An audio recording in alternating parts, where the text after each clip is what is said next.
ಕುಳಿತೆ. ವಿಧೇಯತೆಯಿಂದ ಮಾತ್ರ ಸ್ವಲ್ಪ ಸಮಯ ದೂರ ನಡೆದೆ.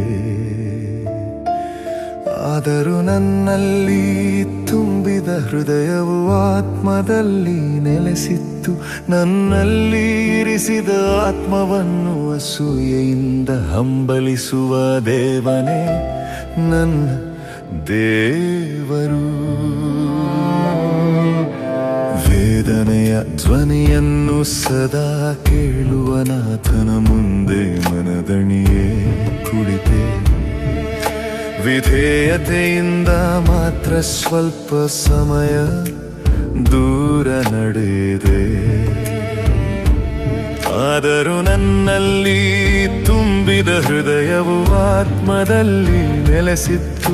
ನನ್ನಲ್ಲಿ ಇರಿಸಿದ ಆತ್ಮವನ್ನು ಅಸೂಯೆಯಿಂದ ಹಂಬಲಿಸುವ ದೇವನೇ ನನ್ನ ದೇವರು.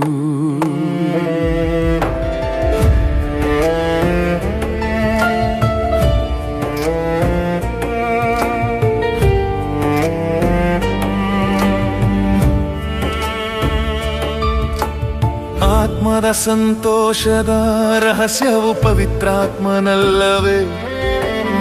ಆತ್ಮದ ಫಲಗಳನ್ನು ಪಡೆಯಲು ಶಿಲುಬೆಯು ಹೃದಯದಲ್ಲಿ ಫಲ ನೀಡಬೇಕು. ಅದನ್ನು ಕಲಿಸಿಕೊಟ್ಟ ಕಂಚಿಕೋಡಮ್ಮನೆ ನನ್ನ ನೋವನ್ನು ನೀ ಬಲ್ಲೆ. ಪ್ರಾರ್ಥನೆಗೆ ಸಹಾಯವಾಗದ ಎಲ್ಲವೂ ನನಗೆ ಎಂದಿಗೂ ದ್ವೇಷವೇ. ವೇದನೆಯ ಧ್ವನಿಯನ್ನು ಸದಾ ಕೇಳುವ ನಾಥನ ಮುಂದೆ ಮನದಣಿಯೇ ಕುಳಿತೆ. ವಿಧೇಯತೆಯಿಂದ ಮಾತ್ರ ಸ್ವಲ್ಪ ಸಮಯ ದೂರ ನಡೆದೆ.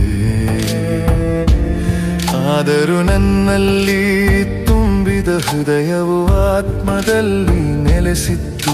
ನನ್ನಲ್ಲಿ ಇರಿಸಿದ ಆತ್ಮವನ್ನು ಅಸೂಯೆಯಿಂದ ಹಂಬಲಿಸುವ ದೇವನೇ ನನ್ನ ದೇವರು.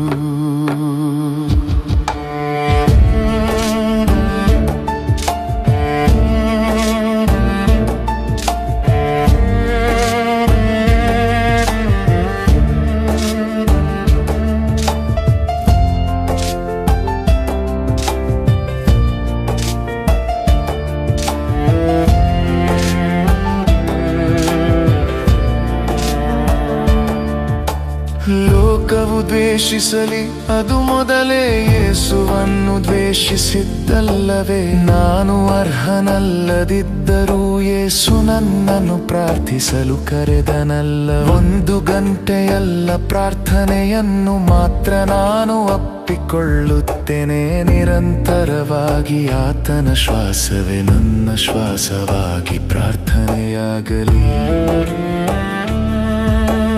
ವೇದನೆಯ ಧ್ವನಿಯನ್ನು ಸದಾ ಕೇಳುವ ನಾಥನ ಮುಂದೆ ಮನದಣಿಯೇ ಕುಳಿತೆ.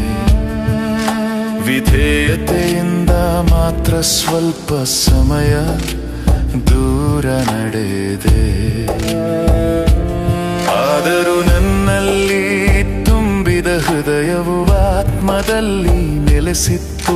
ನನ್ನಲ್ಲಿ ಇರಿಸಿದ ಆತ್ಮವನ್ನು ಅಸೂಯೆಯಿಂದ ಹಂಬಲಿಸುವ ದೇವನೇ ನನ್ನ ದೇವರು.